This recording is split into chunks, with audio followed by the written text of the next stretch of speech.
Sometimes you wonder why things just suddenly shifted, why the weight lifted without warning, why what should have broken you didn't even touch you.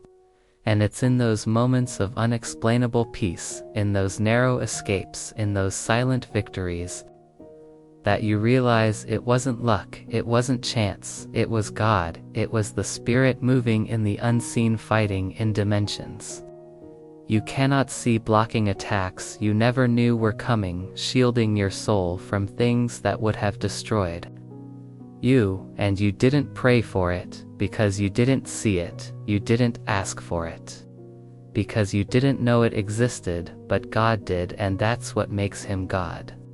He does not wait for your permission to protect you, he does not need your awareness to act, he simply loves, and because he loves, he fights. And sometimes the greatest miracles are the ones you never even noticed, the closed doors that felt like rejection but were divine protection, the people who left without explanation because God knew their presence would poison your peace, the delayed answers that saved you from premature disasters, and you thought God was silent, but he was moving mountains in silence. And every day you walk through moments shaped by his unseen hand, shaped by a spirit that does not rest, shaped by a father who says, I will fight for you, just stand still. And if only you knew how many storms passed you by because he said no, how many arrows were deflected because he stood in front, how many sleepless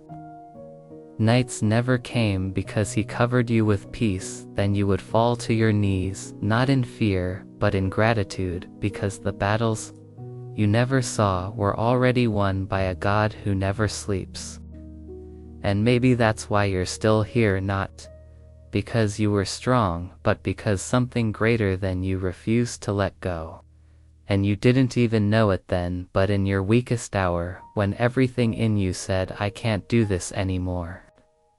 When your voice was silent but your soul was screaming, when no one answered and nothing changed, and yet something kept you breathing. That something was not a force, it was a person, it was the Holy Spirit, the presence of God wrapped around your breaking heart, standing in the room when no one else did, holding you together when your mind was falling apart. And that's the part they don't see.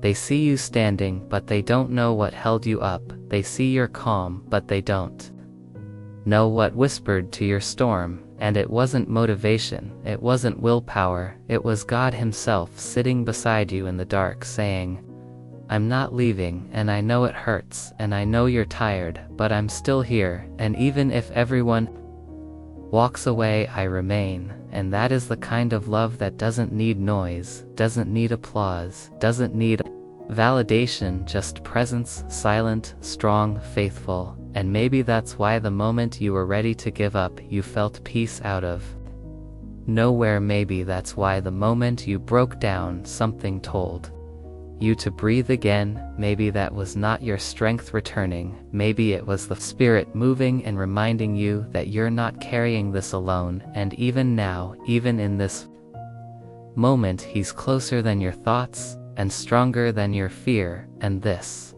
is the hour where your weakness will no longer be your shame, but the very place where God shows up and shows you that he is enough. And there are moments when everything inside you says move, scream, fight, break, run, do something, anything, but heaven says no, just stand and trust and wait. And it feels like the hardest thing to do because we were never taught that stillness is a strategy. We were never told that silence is sometimes a sword, and that when you choose not to react, when you decide not to panic, when you breathe instead of break, that's when God moves the most. Because faith is not just believing when things are happening, it's standing firm when nothing is. And in that stillness, something divine begins to rise, not in your hands, but in God's. And while the world sees weakness, heaven sees warfare, because there is power in the one who does not flinch. Power in the one who does not run. Power in the one who says, even if I don't understand, I will trust, and when the waves rise and the walls close in, and your enemies expect you to fall, but you don't, because something inside you whispers, stand still, that's when God shows them who you really belong to. That's when the Spirit steps forward to fight in ways that only surrender can activate, and the greatest battles are often won not by the loud, but by the faithful, not by the ones who react, but by the ones who remain, because sometimes what looks like delay is actually divine defense, and sometimes what feels like doing nothing is really trusting everything. And when you've done all you can and nothing seems to change, just know that standing still in faith is not giving up, it's giving it to God, and He never loses what you place in His hands.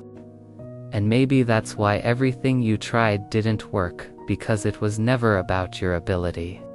It was never about how hard you could fight, how long you could hold on, or how loud you could pray. It was about letting go. It was about reaching the end of yourself so God could finally begin. It was about the moment your hands stopped working, and your knees hit the ground, and your heart whispered, I can't anymore, and heaven answered, now I will. And that is the part no one teaches you. That God doesn't move because of how strong you are.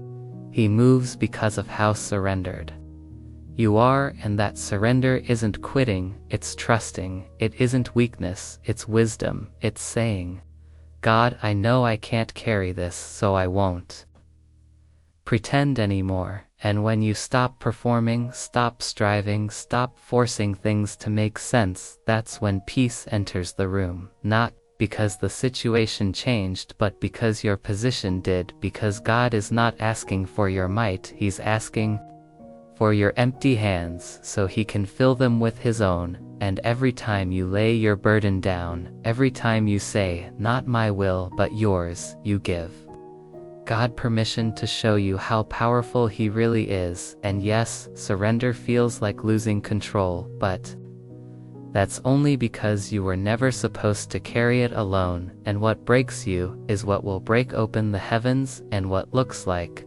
collapse is really the beginning of rebuilding from the Spirit up. And the moment you stop pretending to be okay is the moment God can begin to heal what's underneath. And you will see it one day that your strength didn't shift things, your surrender did. And what you gave to God broken, He gave back whole. And sometimes fear stands so close you can feel it breathing down your neck, whispering, what if it fails? What if it breaks? What if you're not enough? And every part of you wants to run, wants to hide, wants to stop believing before the disappointment returns. But then something inside you, something deeper than fear, something planted by heaven itself whispers, choose faith. And it doesn't make sense, and it doesn't silence the fear completely, but it shifts the weight.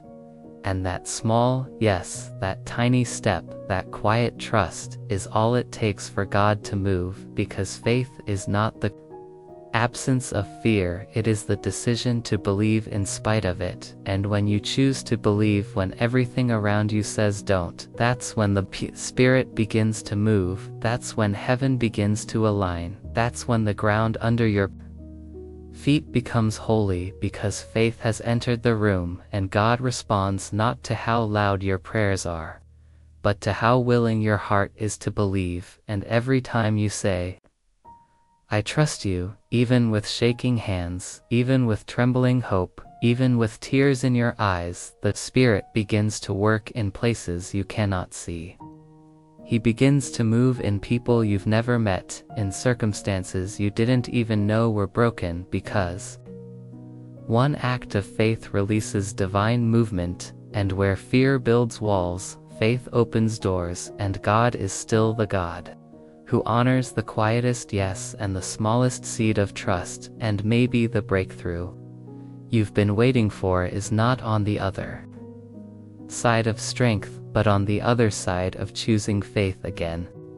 And you've tried everything. You've cried until there were no tears left. You spoke until your voice broke. You fought with all the strength You had, but nothing changed, nothing shifted, and it's in that sacred silence, that holy frustration, that God steps in, not to shame your effort, but to remind you that your fight was never meant to be fought alone. And there are battles that don't respond to words, don't fall to weapons, because they are not natural, they are spiritual. And in those moments when you come to the end of yourself and finally fall to your knees, not as a warrior but as a worshiper, that's when the Spirit of God is released, not as a breeze, but as a force, not as a whisper, but as a weapon. And what your voice could not shake, he silences with one command. What your strength could not win, he conquers with divine ease. And maybe that's why it didn't work before. Maybe God needed you to exhaust everything so you would stop depending on yourself and fully surrender to him. And now heaven is moving, not because you're strong, but because you stopped pretending to be. And the Holy Spirit doesn't need your plan, he needs your permission. And when you give it, when you say, Lord, I can't do this anymore, he says, I've been waiting to fight for you. And what seemed impossible begins to break. What was frozen begins to move, because when God sends his Spirit into battle, no enemy can stand, no curse can remain, and no chain can stay locked, because the fight is no longer yours, it's his, and he never loses.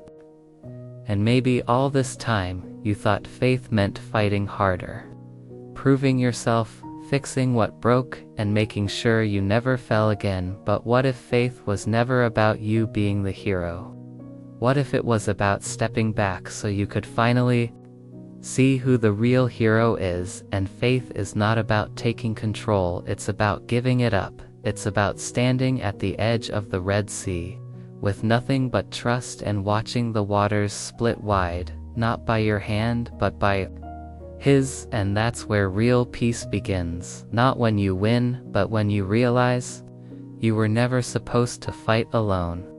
You were meant to witness, to watch, to see the impossible unfold right in front of your tired eyes. And maybe the greatest victory isn't in what you overcame, but in how you stood still and let God move. Maybe the testimony isn't I fought and won, but I trusted and God showed up. And that's what faith really looks like, not loud, not proud, not powerful, but surrendered, open-handed, tear-filled, and unwavering. And when all is said and done and the battle is over, you will say, it wasn't me, it was always him.